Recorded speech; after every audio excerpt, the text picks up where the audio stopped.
Sir మొన్నటి వరకు బోరగడ్డ అనిల్ అలాగే నిన్న మొన్న పోసాని నెక్స్ట్ రోజా అంటున్నారు సార్. ఇందులో ఎంతవరకు నిజం ఉంది? నిజంగానే వరుసగా అందరినీ కూడా రెడ్ బుక్ అనేది రాజ్యాంగం. రెడ్ బుక్ అనేది చట్టానికి అతీతంగా చట్టం కలిపితే చట్టం ప్రకారంగానే రెడ్ బుక్ ఉంటుంది. అంటే రెడ్ బుక్ లో ఏ రౌడీజం చేయట్లే, చట్టం ప్రకారం ఎఫ్ఐఆర్ చేస్తున్నారు, కేసు ఇన్వెస్టిగేషన్ చేస్తున్నారు, కేసులో ఏమేమి లోపాలు చూసుకొని తీసుకొచ్చి కోర్టులో సబ్మిట్ చేస్తున్నారు, న్యాయస్థానం పరిశీలించి రిమైండ్ చేస్తుంది. అంటే లా ప్రకారం వెళ్తుంది, చట్టం ప్రకారం వెళ్తుంది. ఇంకెక్కడుంది మరి?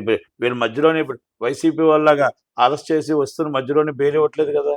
అంటే వాళ్ళ దాంట్లో నిజం ఉంది, వాళ్ళ దాంట్లో నిజం లేదు.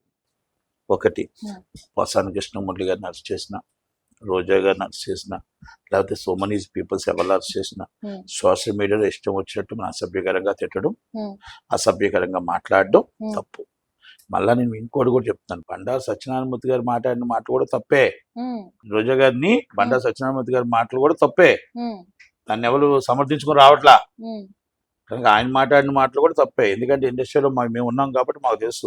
ఆమె ఇప్పటి నుంచి ఇండస్ట్రీలో ఉంది కాబట్టి మేము ఉన్నాం కాబట్టి మాకు తెలుసు ఆమె ఎలాంటిదో. కనుక ఆడపిల్లని మనం మాట్లాడడం అనేది అంత చులకనగా చీప్గా మాట్లాడడం ఎవరికి కరెక్ట్ కాదు, ఎవరికి కాదు. కనుక ఇది చట్టం తన పని తను చేసుకుపోతుంది. తప్పు చేసిన వాడికి శిక్ష తప్పదు. పోసాని కృష్ణమురళి అనేవాడు చేయరాని తప్పు చేశాడు, అనరాని మాట్లాడినాడు. నాకు 70 సంవత్సరాల వయసు వస్తుందని ఇప్పుడు చెప్తున్నాడు. ఆయన 87 సంవత్సరాలు అంజనమ్మ గారిని, చిరంజీవి గారు వాళ్ళ అమ్మగారిని మరి ఎంత మాట్లాడినాడు. అంటే చిరంజీవి గారు పిలిచి సీట్ ఇచ్చాడు, రాజకీయ భిక్ష పెట్టాడు, రాజకీయం అంటే ఏంటో చూపించాడు. చిరంజీవి గారు చిరకలూరుపేట టికెట్ ఇచ్చాడు, దానికి గిఫ్టా?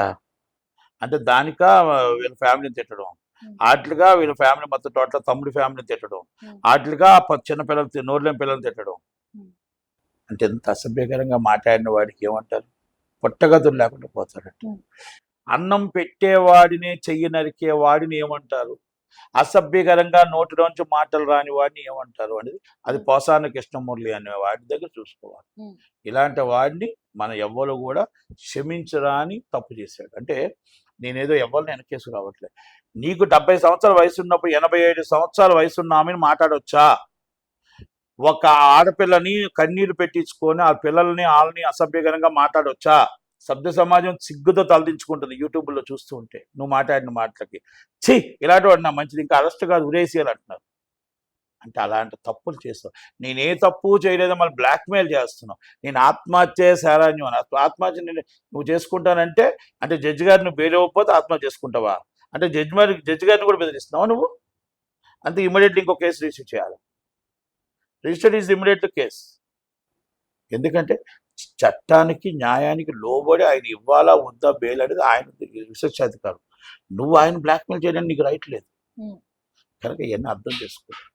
దయచేసి వెరీ సీరియస్లీ ఇలాంటి వాళ్ళకి ప్రతి సోషల్ మీడియాలో పెట్టి సోషల్ మీడియాలో మాట్లాడుతున్న వాళ్ళకి, సోషల్ మీడియాలో కామెంట్స్ పెట్టిన వారికి, సోషల్ మీడియాలో తిట్టిన వాళ్ళకి, అసభ్యకరంగా మాట్లాడిన వారికి, ఆడపిల్లలు నేర్పిస్తున్న వాళ్ళకి ఇది గుణపాఠంగా కావాలి, ఇది ఒక హెచ్చరిక కావాలి. కనుక ఇలాంటిది మాత్రం మాట్లాడితే ఈ పరిస్థితి మాకు ఇదే గతి పడుతుంది అన్న ఆలోచన పోలీసు వాళ్ళు ఇదే గతి పట్టిస్తారు, కోర్టులు కూడా ఇదే తీసుకెళ్ళి లోన్ వేస్తే బెయిల్ కూడా రావు అన్న మాట తెలుసుకోగలగాలనేది మనవి. Thank you very much.